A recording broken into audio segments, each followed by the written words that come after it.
Hey, Insiders, we've got a very special guest joining us today who's recently just graduated from our flagship course, LMA, which is our Life Mastery Achievers. And she's going to be coming on here today to share her story and how she honestly felt the whole experience from start to finish and everything in between. And I guess just to start us off today, would you mind just telling us your name and where it is that you're currently based? Yeah, hi everyone. My name's Annika and I'm currently based in Torquay in Devon. Lovely to have you here with us, and thank you so much for joining this morning. And just like getting started here today, just curious to know what would you say was the biggest struggle or challenges that you were currently facing in your life prior to joining the LMA program? Um, well, I'd just come out of a 25-year abusive relationship and moved away, bought my own home and was really starting to try and find myself, having sort of been lost for quite a number of years. And I remember just being in my bedroom, sort of sat kind of actually crying and just thinking I'm not quite sure where my life's going. And I came across Tim on Facebook and I don't know what it was. There was something about him and it was about 4 o'clock in the morning. And I just signed up at 4 o'clock in the morning and just thought I I don't know what it was, but I just felt like actually this is something that could potentially really change my life and really change my my circumstances and where I was. So yeah, I signed up at 4 and I think it started at something like 8 the following morning. So it was a really spontaneous decision, but a spontaneous decision that has massively influenced and had such a positive effect on my life that it was meant to be. It was kind of serendipitous in that it came up at the time that I needed it to. Wow, thanks so much for sharing so openly and being here and opening up and sharing that part of your story with us. And I'm so grateful that you are here with us. And you had mentioned there that you had come out of a 25-year abusive relationship and you hit this low point in your life. How was that Yeah. affecting your life on like a day-to-day basis? Um, well, I think when you're in a situation like that, you lose yourself. I didn't sort of know who I was. I didn't really know.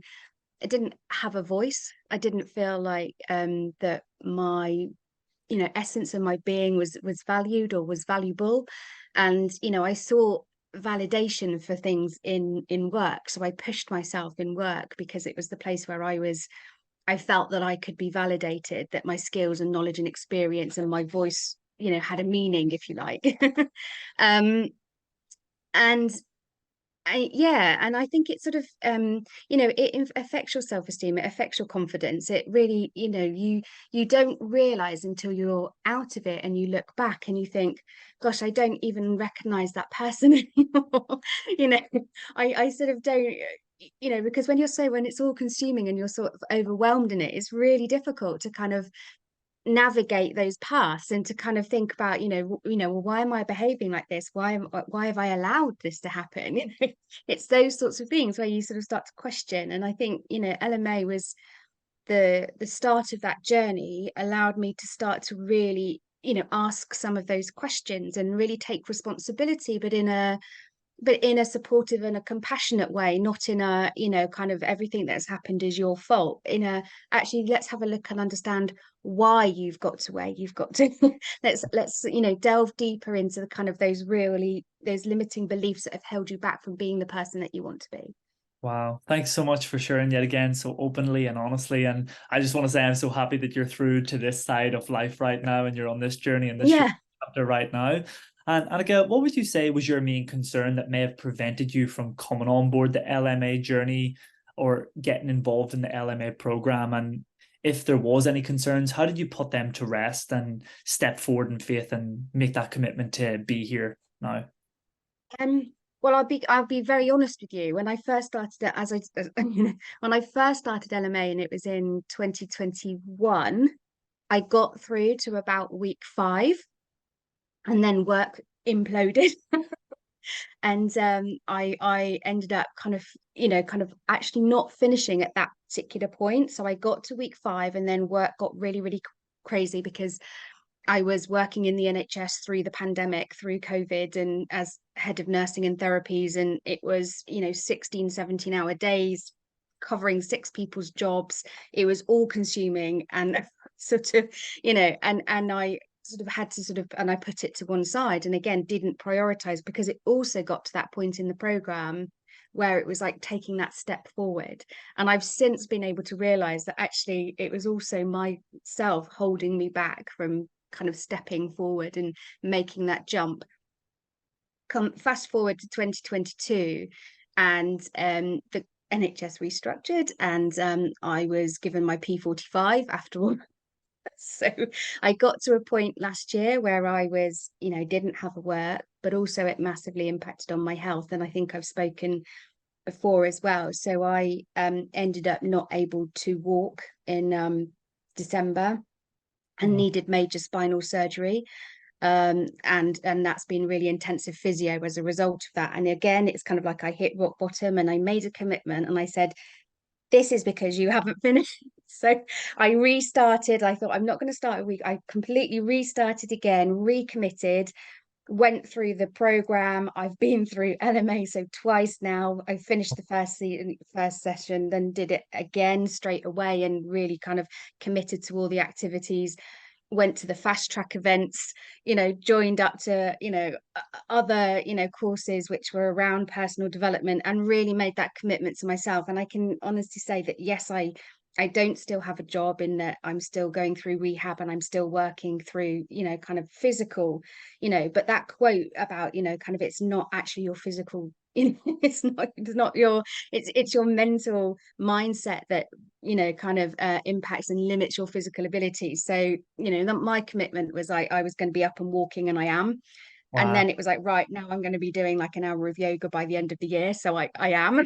Yes. So, Love that. I love that so commitment. I love your certainty.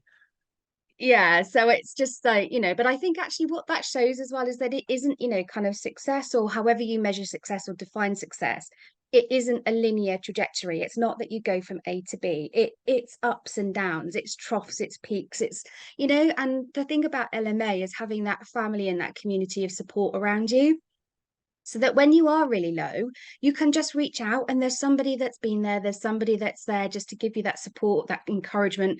You go onto the course and you reconnect, or you go back and you look at, kind of one of the lessons and you just think, actually, yeah, I can do this, and it just reinstills that kind of drive, that passion, that desire to kind of be the better version of yourself. So Beautiful. Thanks so much again for sharing so openly. And I just wanted to pick up on what you just said there. You spoke about the community and the people that is in LMA. How important was that for you on your journey to have people that are supportive and encouraging and kind of walking the same path as you? How important was that on your LMA journey?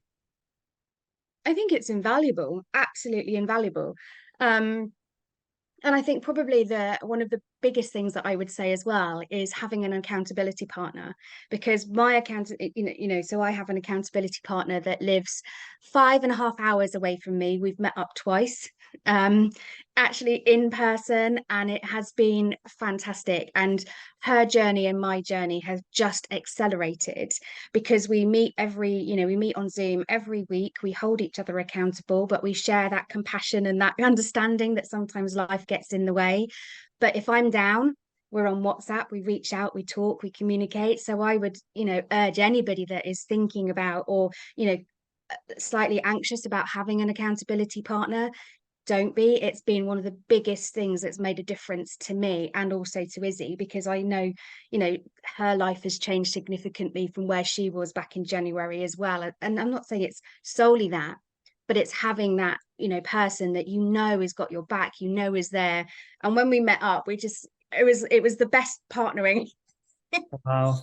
the best matching ever, because we're so akin to one another, and it was just lovely. That's brilliant. And I So bet you sometimes feel like people that are on the same journey as you, and after you've met up and you connect on Zoom, you kind of feel like you've known that person a lot longer than what you actually have, right?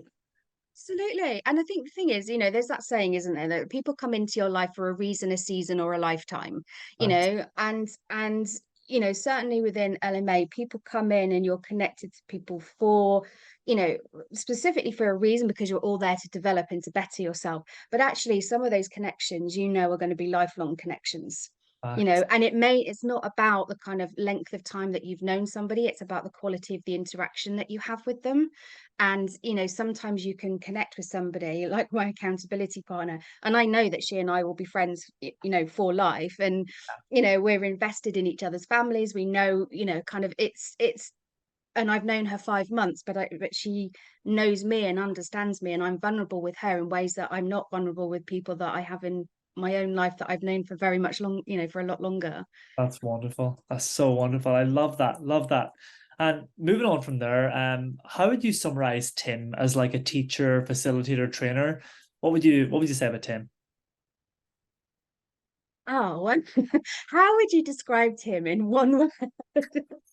um how would I describe him? I would say actually that he's magical, because what he does is spread kind of the magic of love and compassion and understanding on a global scale across different communities. So whether it's LMA or whether you're kind of doing one of the other courses, but it's like he brings you together, and he feels like like a how would you like a conductor of an orchestra. So we're all these component parts swimming around in this ocean of life, sort of, you know and Tim's the one that's kind of conducting it all and bringing us all together so that we create this magic and this music that's just in perfect, this perfect symphony and harmony. It's Wow. like, Love that. Love you that.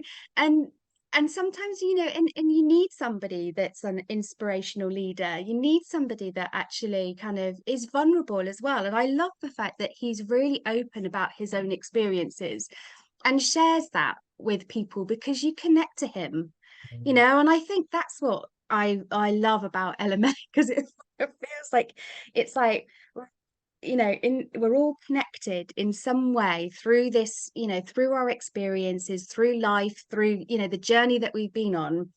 But Tim kind of is the one that is, kind of creating the space, creating the music sheets for us to be able to write our own music on. Beautifully put. I love that. Tim the conductor. I'm here for it. I love it. And final question. What advice would you give to someone who's considering joining LMA? They're sitting on the fence. They really want to change their life, but they're just thinking about it and they just haven't made that full commitment yet. What would you say after going through what you've gone through and coming out the other side where you're at right now? Yeah, I would absolutely say just go for it, just do it, because um it really is like transformational. I know people can use that word quite, sort of, and it gets battered around quite a lot. But, if you commit and if you go through the activities and the exercises and you engage in the challenges and you really kind of, you know, really commit to doing the work on yourself, then it is absolutely life changing, absolutely transformational in the way that it can, shift your mindset, shift the way that you think about yourself, the way you communicate, the way you engage and interact with others. But it's also, it's a gift. It's an absolute gift that you can give to yourself, because the one thing that we have is, we've got this body, we're in this world for such a short period of time, and then we want to be the best version of ourselves that we can be. We want to be able to give as much as we can and to serve others in as much in the way that we can, and it absolutely is, sort of a gift that you can take hold of, you can gain, you can, work to your advantage, and you can, come out, really understanding yourself much better, really knowing yourself much better. And I would say to anybody that's questioning or anyone that's in doubt about, then just do it. There's no regrets here. You can't regret investing in yourself. Fab. And this is not really an LMA question. This is kind of a personal question, just because I'm curious to know. Imagine I said to you, Annika, that you have an opportunity to speak to the entire world, to give the entire world one message, and you've got 20 seconds. What advice would you give if you had the opportunity right now to speak to everybody in the world and you could give them one message? What would you say? I would say that we have to be kind and caring and compassionate to ourselves first and foremost, but also to the people that we engage with on a daily basis and on a global one, and that we are global citizens of the world that are all connected. And so, whether we're, brothers and sisters of the world, wherever we are, and that we can achieve so much more if we are kind, if we are caring, if we're compassionate, and if we love ourselves and we love each other.